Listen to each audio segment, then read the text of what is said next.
So paano natin titikman at nanamnamin ang Diyos upang lumago ang kasiyahan at kagalakan natin sa piling niya? Una ay kilalanin mo siya. Napapansin mo ba na marami kang alam na bagay patungkol sa mga mahal mo sa buhay? Alam mo kung ano ang career na gusto ng iyong panganay na anak. Alam mo ang paboritong pagkain ng iyong asawa.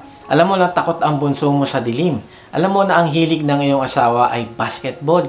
Alam mo na kapag ang nanay mo ay hindi nakapagsuot ng pajama, ay hindi siya makakatulog. Alam mo na ang kasiyahan ng tatay mo ay matawagan mo siya at makamusta linggo-linggo. Ganon din naman, kung gusto mong magpakaligaya ka sa Diyos, ay kailangan lumalim ang pagkakilala mo sa Kanya. Alam mo ba na kulang ang iyong buong buhay dito sa lupa para lubusan mo makilala ang malaki at makapangyarihang Diyos? Wala siyang simula at wala siyang hangganan. Kaya't kulang ang ating limitado at maliit na kaisipan para maintindihan natin at maunawaan ng hiwaga ng lahat ng aspeto ng pagkakakilanlan sa Kanya. Pero huwag ka mag-alala dahil kung lalapit ka sa Kanya ng buong puso, ay magpapakilala siya sa iyo. Kung may nais magmalaki, ang ipagmalaki niya ay ang pagkakilala at pagkaunawa sa akin, sapagkat ang aking pag-ibig ay hindi nagbabago, makatarungan at matuwid ang mga ginagawa ko. Ito ang mga bagay na nais ko. Ako si Yahweh ang nagsasabi nito. Kaibigan, makikilala natin ang Diyos dahil dinisenyo niya tayong maging intimate sa Kanya. Kaya kung ipinagmamalaki mo na marami kang na-accomplish sa buhay, ay wala pala itong saysay sa mata ng Diyos dahil ang nais niya ay kung magmamalaki ka man, ang ipagyabang mo ay kilala mo siya at ikaw ay intimate na intimate talaga sa Kanya.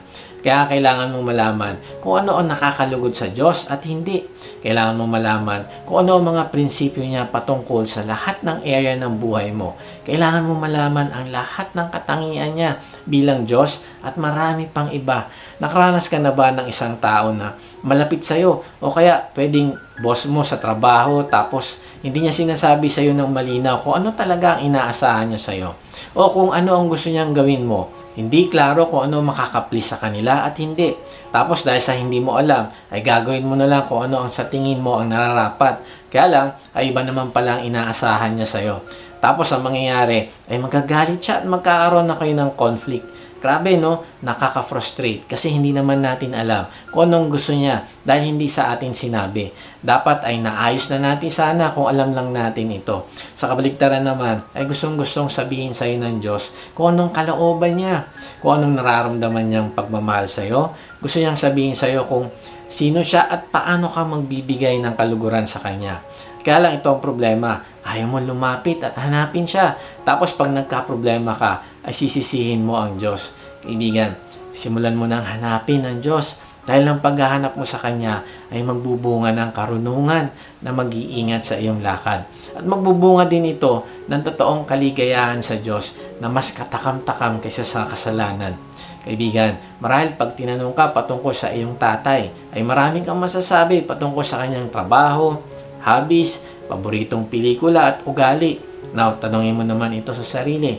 Kapag may nagtanong ba sa'yo, brother, sister, kilala mo ba ang Diyos? Gaano ka kalapit sa Kanya? Anong pagbabago sa buhay mo ang nagpapatunay na may malapit kang ugnayan sa Kanya? Anong mga hiwaga ang ipinahayag niya sa'yo? Kaibigan, ang dalangin ko ay masagot mo ito ng buong puso na kilalang kilala mo ang Diyos at kilalang kilala ka din niya. Dahil ang pagsasabuhay ng Kanyang kalooban ang nakikita sa bawat desisyon mo sa buhay.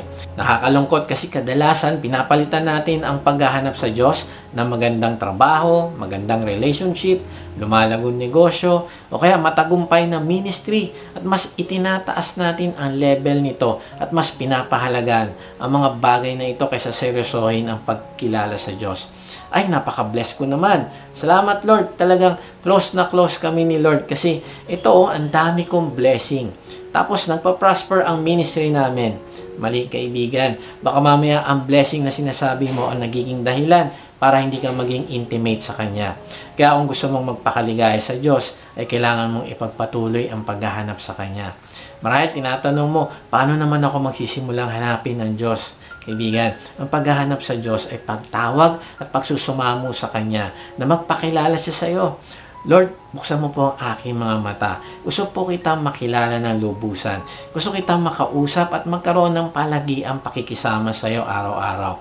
At habang ginagawa mo ang paglapit sa Kanya, ay mararanasan mo naman ang pagpapahayag niya ng kanyang sarili sa iyo na magbibigay naman ng kapayapaan at kaligayahan sa puso mo. Mawawala ang pag-aalinlangan at takot sa puso mo sapagkat binibigyan ng Panginoong Hesus ng kapayapaan ang mga taong naghahanap sa Kanya. Sabi sa 1:14-27, kapayapaan ang iniiwan ko sa inyo, ang aking kapayapaan ang ibinibigay ko sa inyo. Hindi ito katulad ng kapayapaang ibinibigay ng mundo.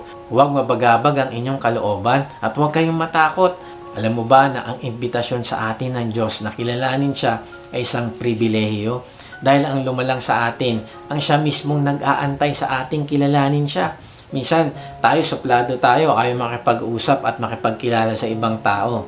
Pero ito ang Diyos na napakataas ay nagsasabi na, anak, di ka, kilalanin mo ako at ipapahayag ko ang sarili ko sa iyo.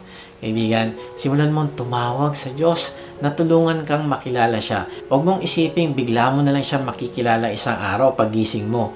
Hindi, dahil walang shortcut para matagpuan mo ang kaligayahan sa Kanya. Kailangan mong maging intentional na hanapin siya. Sumali ka sa isang discipleship group upang mas makilala mo ang Panginoong Hesus. Tinitiyak ko sa iyo na pag nakilala mo ng gusto ang Panginoong Hesus, ay lalago ang pagmamahal mo sa Kanya at magkakaroon ka lalo ng pagnanasa na mas lalo pang lumalim ang pagkakilala mo sa Kanya at mas lalo pang lumago ang kaligayahan mo sa piling niya. Ako, ang ginawa ko matapos ako manampalataya sa Panginoong Hesus ay araw-araw bago ako pumasok sa trabaho ay nakikipag-usap na ako sa Kanya. Binabasa ko ang Kanyang salita from cover to cover. Nag-ipon ako ng pera at binili ko ang pinakamahal na leather Bible na makakaya kong bilhin. Dahil sabi ko, Lord, napakahalaga na makilala kita. Kaya gusto ko na itong Bible na gagamitin ko ay matibay at panghabang buhay ko na itong gagamitin. Tapos pagpapasok ako sa opisina ay nakikinig ako ng sermon ng paulit-ulit upang mas maintindihan ko kung paano ko ito i-apply sa buhay ko. Uma-attend din ako ng Bible study at Don't Watch upang mas makilala ko siya. Tapos sumali din ako sa isang discipleship group. Kaibigan, simulan mong hanapin ng Diyos na parang hindi ka mabubuhay kung wala siya at mararanasan mo ang buhay na makabuluhan sa piling niya.